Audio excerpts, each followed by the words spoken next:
ભરૂચ શહેરની રજનીગંધા સોસાયટી ખાતે સનાતન ધર્મ પરિવાર દ્વારા ગુરુ આશ્રમ રામેશ્વર મહાદેવ મંદિર નજીક ગુરુ પૂર્ણિમાની ભવ્ય ઉજવણી કરવામાં આવી હતી। આ પાવન અવસરે પરમ પૂજ્ય સોમદાસ બાપુના દર્શન અને આશીર્વાદ માટે ભક્તોનો ભારે ધસારો જોવા મળ્યો હતો। વિશિષ્ટ કાર્યક્રમનું આયોજન સનાતન ધર્મ પરિવારના ધનજી પરમાર અને બલદેવ આહિર દ્વારા કરવામાં આવ્યું હતું। આ સમગ્ર કાર્યક્રમ દરમિયાન ભજન સંધ્યા, પૂજા અર્ચના અને ગુરુ વંદના ગુંજ્યા હતા। ભક્તોએ ગુરુ પરંપરાની મહત્તા પર પ્રવચનો સાંભળીને આધ્યાત્મિક અનુભૂતિ કરી હતી।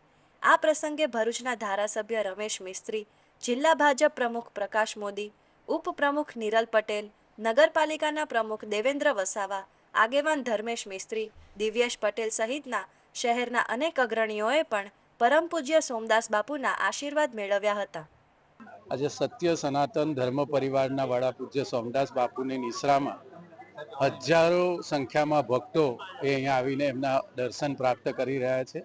આજના દિવસે સમાજમાં, રાજ્યમાં તમામ એવા વ્યક્તિત્વ કે જે હજારો લાખો શિષ્યો ધરાવે છે, સમાજ જીવનના તમામ ક્ષેત્રોમાં જેમણે નેતૃત્વ કર્યું છે, સમાજને માર્ગદર્શન આપ્યું છે, એવા તમામ પૂજ્ય ગુરુઓના ચરણોમાં વંદન કરીને પૂજ્ય સોમદાસ બાપુને ખૂબ શુભકામનાઓ અને એમના આશીર્વાદ એ સમાજમાં તમામ ભક્તો ઉપર અને તમામ નાગરિક ભાઈઓ બહેનો ઉપર સતત વરસતા રહે એવી પ્રાર્થના સાથે સોમદાસ બાપુજીને વંદન કરીએ છીએ। સાચા અર્થની અંદર જે હિન્દુ સનાતન સત્ય ધર્મ છે એ સનાતન ધર્મની અહીંયા એ ઝાંખી થાય છે। બધે કહેવાય છે પણ અહીંયા તમે જુઓ છો કે આજે હજારો ભાઈઓ બહેનો છે, બધી જ નાતના ભાઈઓ બહેનો એકત્ર થઈ અને અમારી સાથે આ બધા જ ભાઈઓ બહેનો વર્ષોથી છે। અમારી પેઢી ગઈ, અમારી પેઢી પણ ચાલુ થઈ ગઈ અને આગામી પણ પેઢીઓ ચાલુ રહેશે અને સાચા અર્થમાં સામાજિક સમરસતા એ આ સનાતન ધર્મ પરિવાર કરી રહેલો છે।